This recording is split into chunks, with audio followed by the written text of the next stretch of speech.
Welcome to the English with Kirsty podcast from www.englishwithkirsty.com.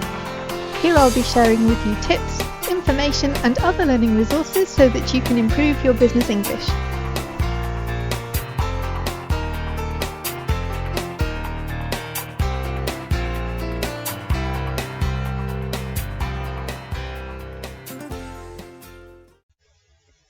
Hi everyone, and welcome to episode 75 of English with Kirsty.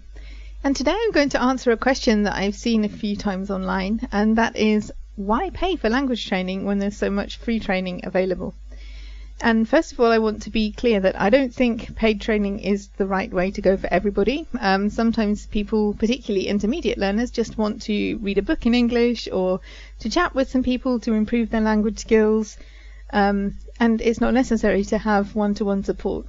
And other people can't afford it, and that's fine, because, you know, if you can't afford paid training, you shouldn't have to have paid training. I've been a student before and I couldn't afford it either, so I found other things to do, like the free material that's available online. And once I got to a certain level, I wasn't really looking for information for language learners, but I was reading books and joining in forums, and I volunteered to work with a German organisation online, so they got my time for free, and I got the experience of working in a German-speaking group, and that was really good for my language skills because I was the only English speaker for quite a long time, so everything we did was in German, and that really helped my language development.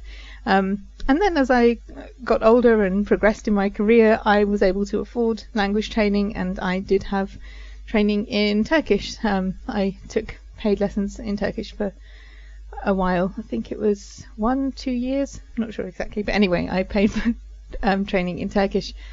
If the budget is an issue and you can't afford free training, then don't go and ask for free training from teachers.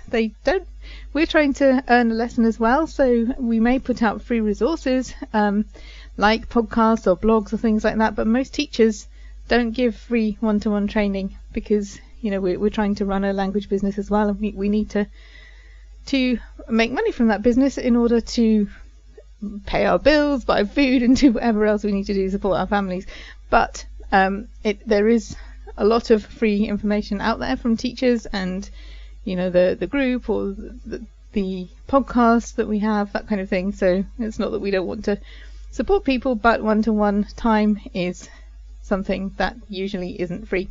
So going back to the original question, it was something that was asked in a Facebook group, and I think it was a genuine question, like why would we need to pay when there's all this stuff out here that's free? So I just wanted to list a few reasons why I thought that I needed to get some help from in my case it was a Turkish teacher, but I know most people here are learning English, so an English teacher. So we've got a number of reasons.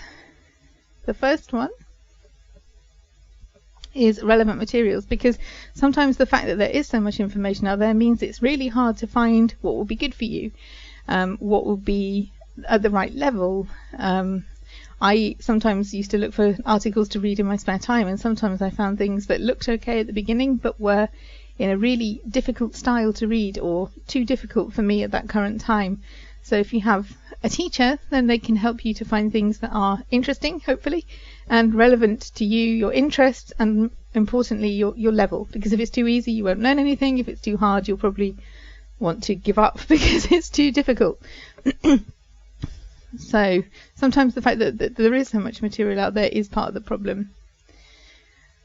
And if you're looking for a course, then usually you can see in advance what's available on that course, so what the modules are, if they're relevant to you, and you can have a look into some of the material before you buy, usually, to see whether that course is the right one for you.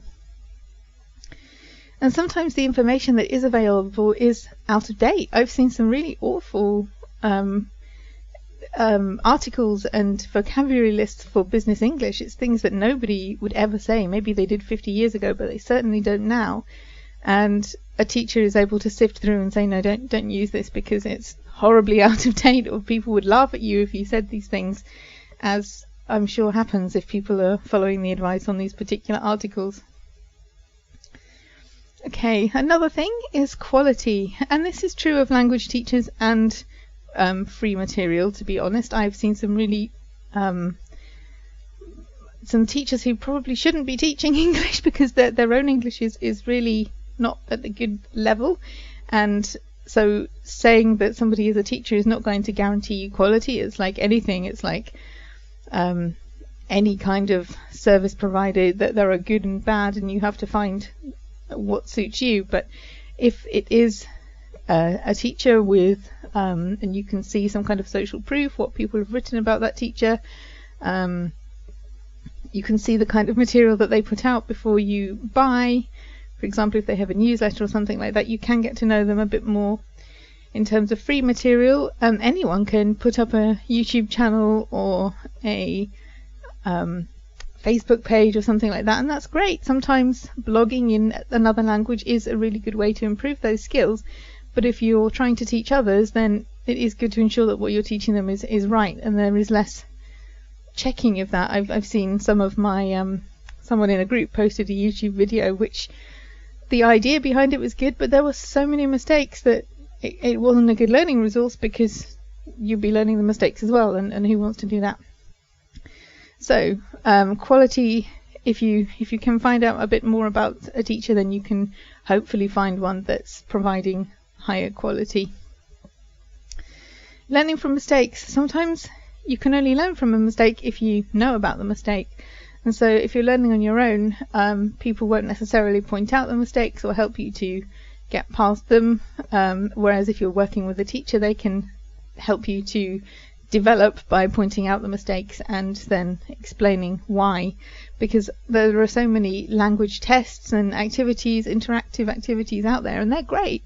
The only problem is they'll tell you that something's wrong and then probably what the right answer was, but they won't tell you why always. If they do, that's great, but a lot of them don't. It's just, this is right, this is wrong, and then you have to go and work out why, maybe Google to find out. But if you have a teacher, they can explain, because when I'm doing grammar lessons, for example, I want the students to get as many right as possible, but ultimately I want them to understand why things have to be done in a certain way. So for me, the understanding is as important as the getting it right, because if you understand why something was wrong, then you've got a better chance of not making the same mistake again. Okay, everyone forgets things, but if you really understand the rules, then it will be logical why it has to be that way, and you'll be less likely to make the same mistakes again. So being able to learn from your mistakes is a really good thing, and often that's easier with a teacher, because a language partner is also a really good thing to have, and I definitely recommend looking for people to have language exchanges with, so you can help them and they can help you. But a language partner may not be able to explain why something's wrong. They can tell you it's wrong, and they can probably tell you what it should be, but if they're not trained as a teacher, or if they don't understand the grammar and the structure of their own language, they're probably not going to be able to explain to you why something is wrong and why it should be done in a different way to help you in the future. So sometimes I think people have too high expectations of their language partners, because they want to understand as a teacher would explain it, and that's not the job of a language partner. If you get one who can do that, then you're lucky, but most of the time we don't learn like that at school, particularly in, I don't know about other countries, but particularly in England, we don't have a lot of focus on grammar. I certainly don't remember it at school, so sometimes people won't be able to explain things as a teacher would. Okay, asking questions. If you ask questions of a teacher, they should be able to answer them. I can answer most of the questions that I'm asked. If I can't, I will admit that, because I'm not a machine, I'm a person, but I will then go away and find the answer, or look it up, or come back with an answer later. And that can save you a lot of time, because most things you can find out on Google if you have the time, looking in forums, that kind of thing.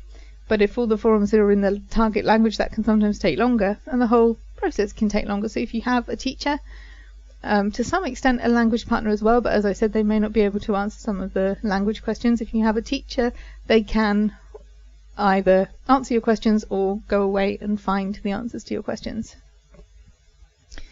Sometimes free Facebook groups are good for asking questions as well, but my experience of that is it depended really on who was available when I posted it. So in the group that I used to be in for Turkish, there were a couple of people who were fantastic, but if they weren't there, then yeah, some of the other answers were sometimes right, sometimes not, and it's really hard to tell if you're the learner which advice is good advice. And another point is accountability. So if you're learning on your own, there's no one who can say, what did you plan to do this week? Have you done it? How are things going? And if you've got a teacher or to some extent a language partner, they will be able to talk to you about what you plan to do, your goals, give you some encouragement on days where you really can't be bothered or really don't think you're making progress, but that's more because you're just having a bad day. And if you have to do homework, for example, for a teacher, then you will feel bad, or most people feel bad if they turn up to the lesson and haven't done it, especially if you're paying for that lesson. And it's kind of a motivation. I have to do this, I have to read this, I have to write this before the next lesson. And that's gives you some structure to your learning, which you wouldn't have otherwise, because you know that if the teacher's going to ask about that homework, and if you haven't done it, well, different teachers deal with that in different ways. You'll either do it in the lesson or it'll be set for next time. To the teacher, it doesn't really matter, but it is a problem if you haven't done your homework and that's something that you're learning, because then you can't move on. And so it kind of brings some structure to your learning, and you think, okay, I have to do this homework before the lesson so that we can move on to something else. So as a learner, I actually use both. I think both resources really have their place, things that you can find for free on the internet to work in your spare time, and also, when I could afford it, working with a language professional, a teacher. And so I think both work. I don't think if you just have the teacher and don't do anything in your spare time, you will make slower progress. And if you don't have a teacher, that's fine too, but you may miss out on some of the points that I've mentioned here. So it's not right for everybody, but I just wanted to answer this question because I thought, okay, yeah, it's a fair point. There is so much free stuff out there. Why would you get a teacher? So there are a few reasons why. And of course, I offer English language training. So if you're interested in starting the new year with some training, you can have a look at what I have to offer. That will be linked on the show notes page, which is englishwithkirsty.com/podcast/episode 75. And also, if you're interested in supporting the podcast and you live in England or Germany, I now have an Amazon link. So it doesn't cost you anything, but if you enjoy the podcast and you'd like to support it, then you can use my Amazon link when you're shopping on amazon.co.uk or amazon.de. And it's an affiliate link, so when you buy things having access to Amazon through that link, then I get a small percentage. So it doesn't cost you any more.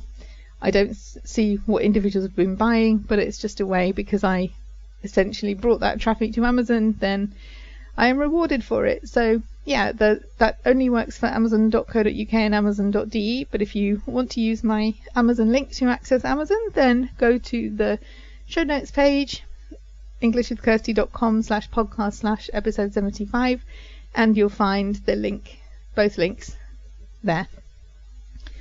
Okay, so again, if anybody is interested in specific topics, let me know what you'd like me to cover in the podcast this year. I'm starting to do my plan. I already have some ideas, but if there's specific topics that you'd like me to cover, then send me a message. There's a contact form on the show notes page as well. Okay, have a good week everyone, and have fun learning English.